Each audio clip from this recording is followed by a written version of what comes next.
और अगर मैं नारी अपनी औरतों का साथ नहीं दूंगी तो किसका दूंगी? तो सरकार को औरतों से सिर्फ वोट बटोरने हैं और उससे कोई मतलब नहीं। वोट बटोरने हैं और उससे कोई मतलब नहीं। हमारी मांग है इस पॉलिसी को वापस लें। हमारी मांग है इस पॉलिसी को वापस लें।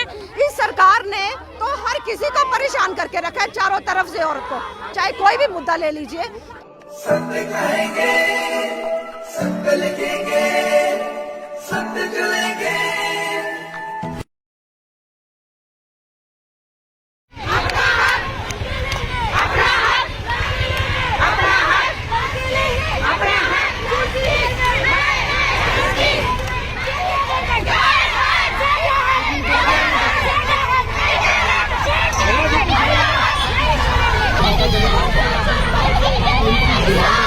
कहा जा रहा है कि किया जा रहा है।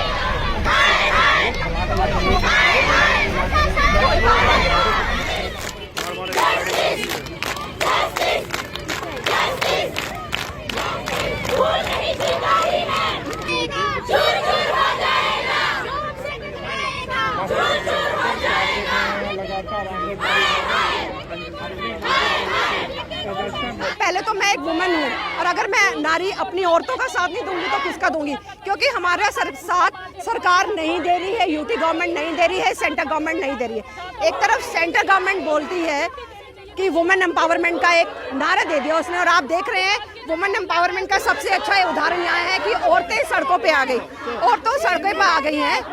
मैं ये सरकार से पूछना चाहूँगी कि आप अगर एमएलए और एमपी जो 5 साल के टेन्योर में काम करता है देश के लिए, जनता के लिए, उसको पेंशन लगा देते हैं, और इन बिटवीन अगर असेंबली भंग हो जाती है सिर्फ 2 या 3 साल में तो भी पेंशन लगती है। तो जिस औरत ने समाज के सरकार के लिए काम किया है 30 से 35 साल, उसको आप यूं ही खाली हाथ भेज देंगे? हाथ में कुछ नहीं देंगे, कोई पॉलिसी नहीं बनाएंगे? इसका मतलब आपने औरतों को क्या समझा हुआ है? डिस्पोजेबल। आपने उनका इस्तेमाल किया और उनको निकाल दिया। ऐसा नहीं चलेगा, आपको कोई पॉलिसी बनानी पड़ेगी। अगर रिटायरमेंट की एक एज होनी चाहिए, बिल्कुल हम मानते हैं, पर कोई पॉलिसी बना के उनको भी कुछ देना चाहिए। कोई पेंशन एक मिनिमम लगनी चाहिए, या उनके किसी बेटियों को या बहुओं को कोई उनकी जगह नौकरी कुछ तो मिलना चाहिए। आप कुछ नहीं दे रहे और आपने एकदम झटके में उनको निकाल दिया। तो हम क्या समझे सरकार क्या चाहती है औरतों के साथ? इस सरकार ने तो हर किसी को परेशान करके रखा है चारों तरफ से औरत को, चाहे कोई भी मुद्दा ले लीजिए।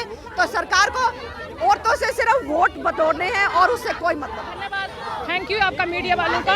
हम सर काफ़ी टाइम से मीडिया वाले हमें कवर कर रहे हैं। हमारी मांगे जी कि जिन्हें एलजी साहब ने जो HR पॉलिसी निकाली है वो हमारे हित में नहीं है, क्योंकि उन्हें 60 साल की रिटायरमेंट की जो पॉलिसी निकाली है बिना पैसे दिए हमारी वर्कर और हेल्पर को उन्होंने निकाल दिया डिपार्टमेंट से कम उनका पहला बकाया उन्होंने क्लियर नहीं किया। जो बकाया था कम से कम 80,000 रुपया वर्कर का, 40,000 रुपया हेल्पर का, उनको पहले क्लियर नहीं किया। ऐसे ही उनको घर भेज रहे हैं, ना तो उनको कोई पैसा दिया गया, ना कोई उनकी पेंशन है, ऐसे ही उनको निकाल दिया गया। ये हमारी मांग है इस पॉलिसी को वापस लें।